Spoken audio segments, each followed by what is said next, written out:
Break के बाद रुक करेंगे यूपी बुलेटिन की ओर, जिसमें बात होगी आगरा की, जहां आगरा पुलिस के इतिहास में 7.5 करोड़ की हुई रिकवरी। आगे बात करेंगे अलीगढ़ की, जहां अखिल भारतीय पत्रकार सुरक्षा समिति का चतुर्थ मंडलीय पत्रकार सम्मेलन रहा शानदार। ऐसी तमाम खबरों पर विस्तार से होगी चर्चा। आगरा पुलिस ने 7.5 करोड़ रुपए की सनसनीखेज चोरी का खुलासा करते हुए बड़ी कामयाबी हासिल की है। थाना सिकंदरा स्थित रोजर शू इंडस्ट्रीज में हुई इस चोरी का मास्टरमाइंड फैक्ट्री का ही कर्मचारी अनुपम शर्मा निकला, जिसने अपनी गर्लफ्रेंड को नया घर दिलाने की चाह में अपने भाई और दोस्त के साथ मिलकर नकदी, सोने, चांदी और हीरो के जेवरात चुरा लिए।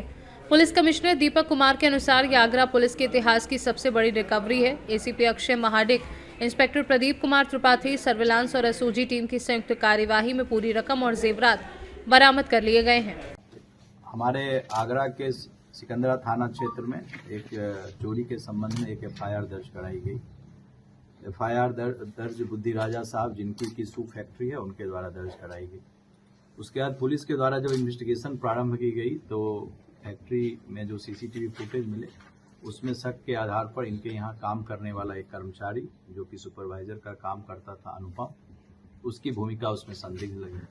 पुलिस ने जब उसको गिरफ्तार किया तो उसने पूछताछ में उसने बताया कि वो अपनी गर्लफ्रेंड के साथ बेंगलुरु सेटल होना चाहता था, और चूंकि जो फैक्ट्री मालिक थे उनका उस पर यकीन था, तो उसे जानकारी थी कि फैक्ट्री में कौन सा सामान कहाँ पर रहता है, और जो फैक्ट्री के ऑनर थे उनको यह। आगरा से सीनू संवाददाता पुष्पेंद्र चौधरी की रिपोर्ट। अखिल भारतीय पत्रकार सुरक्षा समिति के बैनर तले अलीगढ़ औद्योगिक कृषि प्रदर्शनी में भव्य मंडल स्तरीय पत्रकार सम्मेलन का आयोजन हुआ। कार्यक्रम का संचालन योगेश कौशिक ने किया और अध्यक्षता सहायक सूचना निदेशक संदीप सिंह ने की। उद्घाटन दीप प्रज्वलित कर नगर आयुक्त प्रेम प्रकाश मीना, वरिष्ठ जेल अधीक्षक विजेंद्र सिंह यादव, प्रोफेसर विभा शर्मा और अन्य ने संयुक्त रूप से किया।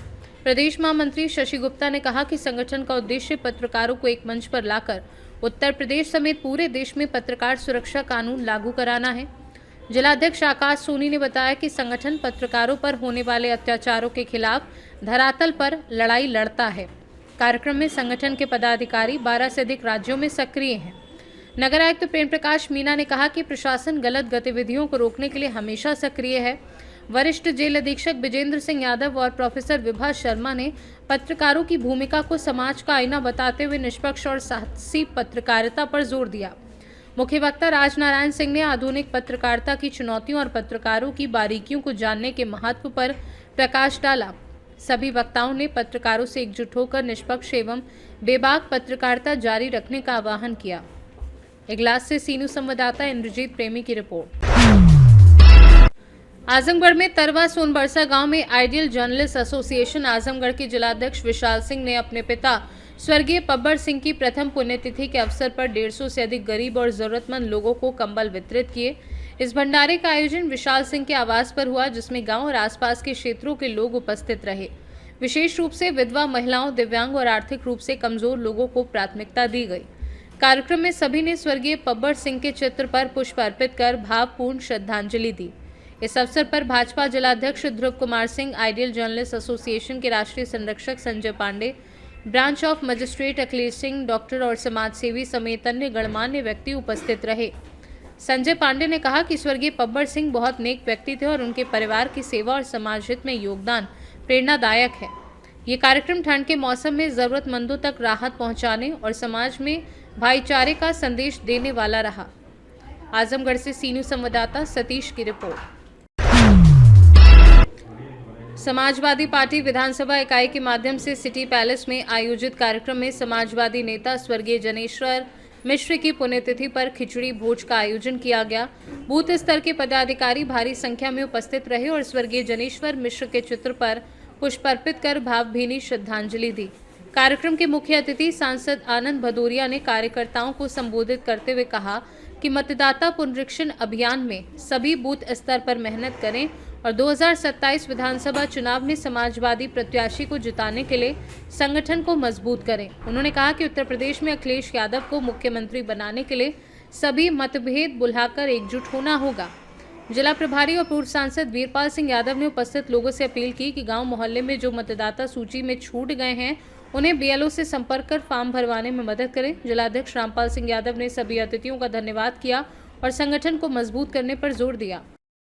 अभी तक आपकी पार्टी की तरफ से जो एक नया कानून लागू होने जा रहा है यूजीसी, इस पे आपकी तरफ से अभी कोई बयान नहीं आपके राजनेता का है, इस पे आप क्या कहना चाहेंगे?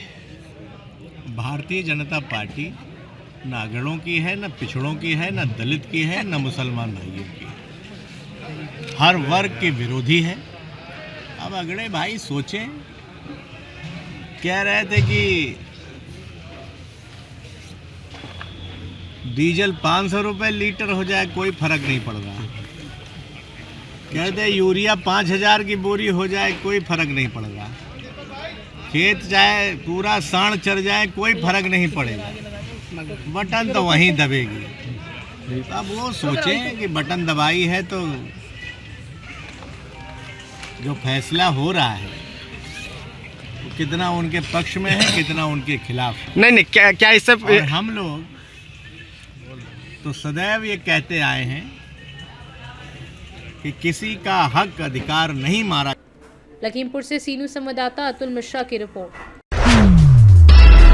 ललितपुर जनपद में अवैध खनन का खेल खुलकर और बेखौफ जारी है। नथीखेड़ा चौकी क्षेत्र की ग्राम पंचायत कंधारी कला में दिन के उजाले में दर्जनों ट्रैक्टर ट्रॉलियां वन विभाग की जमीन पर अवैध खनन करते नजर आ रही हैं। स्थानीय लोगों का आरोप है कि इससे गांव की जमीन, सड़कें और पर्यावरण को गंभीर नुकसान हो रहा है और भारी वाहनों की आवाजाही से हादसों का खतरा बढ़ गया है। बावजूद इसके खनन माफियाओं पर कोई कार्यवाही नहीं हो रही और प्रशासन भी नाकारा बैठा है। अवैध खनन से जुड़ी वीडियो और तस्वीरें सोशल मीडिया पर वायरल हो रही हैं, जिससे प्रशासन की कार्यशैली पर सवाल उठ रहे हैं। ग्रामीणों ने चेतावनी दी है कि यदि जल्द रोक नहीं लगी तो वे आंदोलन करने को मजबूर होंगे।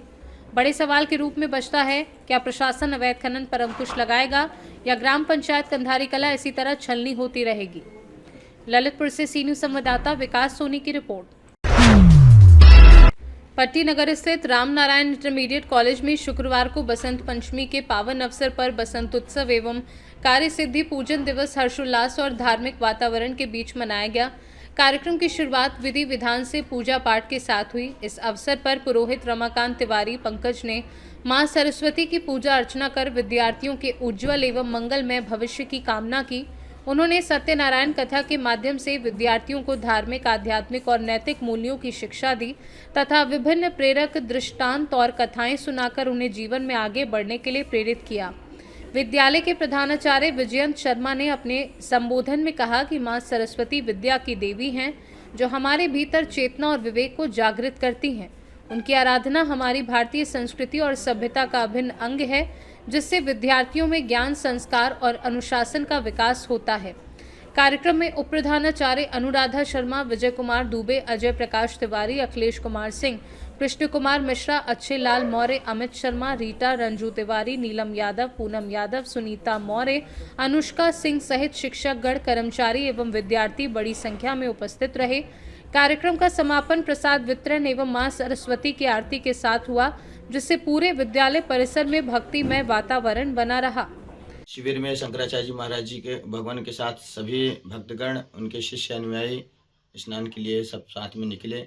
जो उनके स्वयं पुलिस अधिकारी लोग लेकर के आए, महाराज जी के दर्शन किए और उनके साक्ष्य के लिए ग्रुप में अलग न हो, उसके लिए महाराज जी ने स्वयं सभी को अपना पट्ट जो होता है पट्ट पहनाया कि जिससे कि पहचान बनी रहे।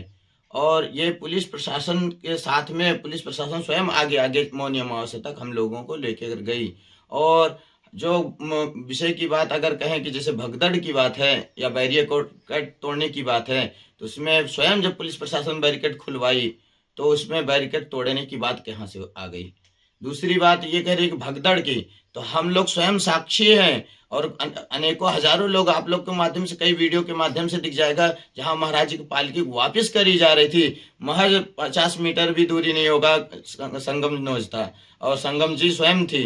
तो और गाड़ियां भी जा रही थी, प्रशासन के अधिकारियों की गाड़ियां भी उपलब्ध थी, वहां जा रहे थे, अप डाउन कर रहे थे। जब महाराज सरकारी गाड़ियां जा रही आ रही हैं, उनको दिक्कत नहीं हो रहा है, तो पालकी से कैसे दिक्कत हो जाएगी। प्रतापगढ़ से सीनू संवाददाता रोहित जायसवाल की रिपोर्ट। यूपी बुलेटिन में फिलहाल के लिए इतना ही। देश दुनिया की बाकी खबरों को जानने के लिए आप देखते रहिए सी न्यूज़ भारत।